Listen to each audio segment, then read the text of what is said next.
Audio good? Yeah. Sound good? All right, cool.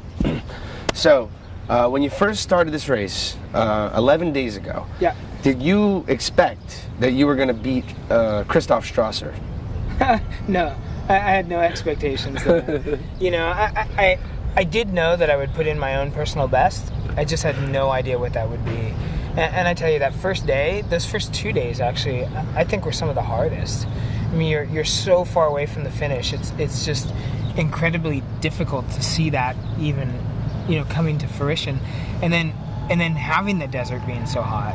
And then for me, living on the West Coast, I don't know if that's harder either, because, I left my front door, and that's so close and so easy to go right back to, so it was a difficult time those first couple days. Well, you were actually in pretty good spirits those first couple of days too. Tell me, what were some challenges, and then how did you get yourself to overcome them? Sure. I stayed in good spirits the whole time, and part of that was, as I'd mentioned before with you guys, is I have a crew that's all volunteer, and they're all friends, and they're all 100% supportive. And I don't think you can be an unhappy person with that kind of support. There was no yelling, there was no arguing, there's no fighting with any of our crew. I knew they were there for me, and I felt that. I felt the emotion of what they were doing. They were invested in everything that I did. And again, it was a choice. I didn't have to continue on. I could stop whenever I wanted. But, with their support and my own personal desire to get to the finish, it was simpler than it could have been, I think. And, we asked you this while we were on the bike, but we didn't have as much time then. One of the things that you said is what was helping you get through it, even the times when you had experienced your own self-doubt, were the things that your crew was doing for you and the things that they were talking to you about. What are some things they said that helped keep you motivated? Well, they know me, and they knew that getting to the finish was important. I think anytime you do an event such as this, you're going to find those kind of, let's call them inner demons, if you will, or those gut check moments, whatever you want to call them, and you've got to suppress those, and you have to acknowledge them, and then you have to move past them. And they knew that getting to the finish was important to me. Sometimes, actually, once even more than I did. My night crew, they stayed on all nights. My day crew stayed on all days. And that one rainy day, we had to stop at the top of one of those big descents because we couldn't see. I just physically couldn't see and was afraid to go down the hill. I'd already crashed once, and I didn't want to do it again. And we got in the car, and luckily, because I'd had a great start to the event, I'd had some time in the bank, so we did. I went in the back of the car, and I laid down, and I slept for an hour in the back of the car, and when I woke up, I had a bit more clarity. The sun wasn't coming up, but whatever that haze on the sky was, it was gone. The reflection of the car headlight wasn't as big, and we were able to see and get down that hill. And they work for me. I don't need rah people. I don't need somebody poking at me. You can do this. They just worked with me on my personal level, and they knew it was important, and they chose support and love and kindness and friendship, and that's what really got me to the finish. Gotcha. Some of the stuff that you talked about was doing this and accomplishing this, even halfway through it, even when you were halfway through it, it helped you to overcome some of your own personal insecurities, some of your own self-doubt. Can you talk about that a little bit? I can.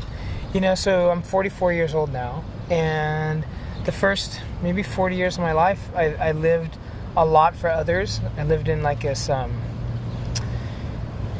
giving service, but in negative ways, meaning I would do things for others, but then I would do it because I didn't have enough self-esteem to say, I was doing it for the wrong reasons. I was doing it for something back, something that I was missing, I was trying to find in others.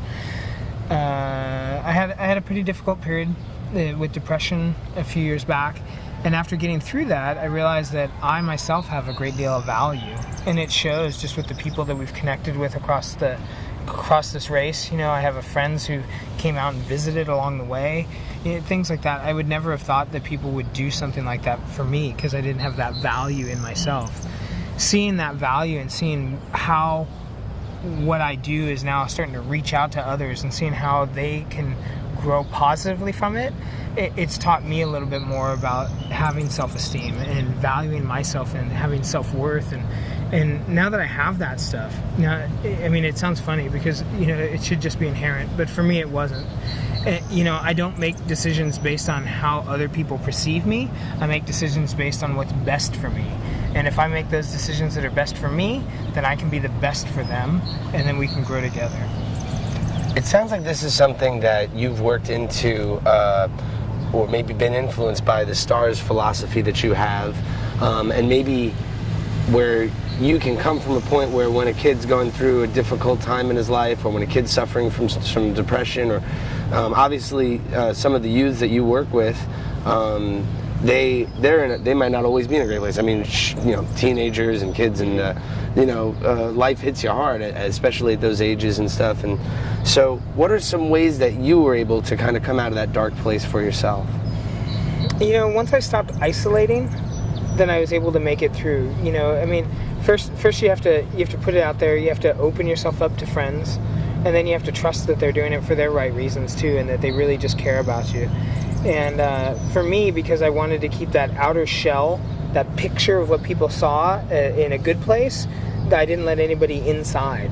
So I could hide. To know what was really going on inside. Exactly. I could kind of hide the dark part inside and just pretend to be happy on the outside, where eventually I just couldn't keep the two apart, and everything kind of imploded.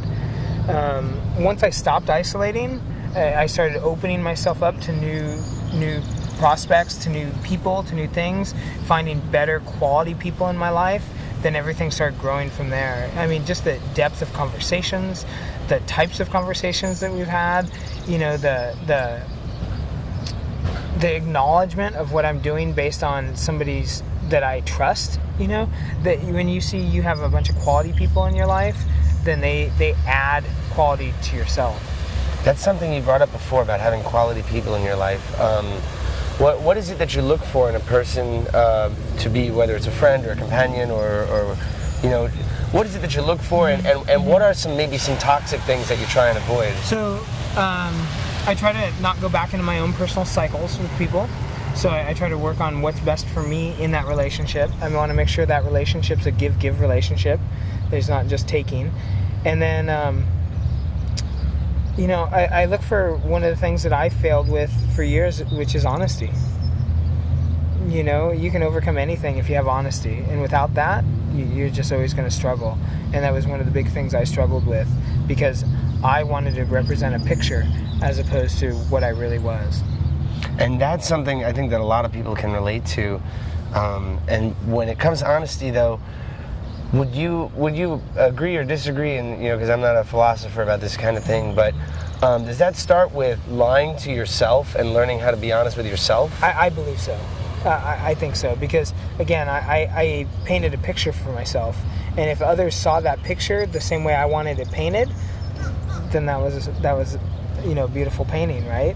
Because that's how I made it to be. But the truth is that when the doors are closed and lights are off, you're by yourself, and then you can see what's behind that picture. Yeah. Why don't you hit on the accident and find out what happened there? Sure. And get a full picture of that. So, now you had 2 accidents yesterday in the rain, right? Is that you're talking about the accidents yesterday. Yeah. Oh, was there another accident? Oh, that yeah. we didn't know In 2000, I got run over by a car. Oh, my God. Yeah. So, in 2000, I was walking across the street in Oceanside, and a lady hit me. I fell down. She drove over me. So I actually broke my pelvis, broke all my ribs, punctured my lungs, broke my jaw, broke my scapula.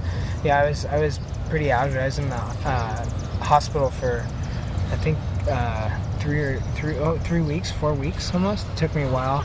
I was using a walker and a cane, and it took me a long recovery for that. But on the course here, it was just the weirdest thing. I was a little tired, self-admittedly, and I've ridden a bike for 25 years and raced my bike for a living, and we're going up over one of the little bridges, and it had a metal crossing guard, and it was at an angle, and I just lost my front wheel, didn't even see it, and I was just on the ground, and luckily everything was fine. I got up, there was no big deal. Then the next one was my fault again too. We were going down one of the big descents, and you go down a descent that narrowed into a 1-lane wood bridge. I don't know if you guys remember that, and it had a red light on either side. and I was ready to just bomb straight through it, and the guys in my earpiece were yelling that the light was red. I didn't notice the light. It was kind of tucked behind a tree, and we were going 35 miles an hour down the hill, and I was looking at the wooden bridge, and I was trying to prepare for getting across a wet wooden bridge, and then when I saw the light was red, I hit my brakes pretty erratically or harder than I should have, and because of that incredible rain we had, I was down in a heartbeat. And I was really lucky. I'm a pretty durable guy. You know, I'm not the small, skinny cycling guys that you see here for the most part. And I hit my elbow, my hip, and I was on my back, and I was just sliding down the hill on my back. And luckily the car coming across the bridge stopped because they saw it, and I didn't slide far enough to hit that car. And the guys in my crew were able to stop before they hit me. And again, I lucked out. I was able to just continue and go on. Would have been terrible to be 10 days in. It would have. You know, and I don't know how these guys push themselves as far and as hard as they do without the sleep. I can't imagine. I know I have about a 24-hour period, you know, and that's about. I think you have a better idea now. Absolutely. What's next? You already covered it in the conversation, but Yeah. So next for sorry, me. can you ask that? Yeah. So now that you've completed RAAM, what's next for you? Next for me is going home. You know, I'll probably go. I'll never go away from cycling. Cycling's been a huge value to my life forever. It'll always add to where I go and what I do. Won't be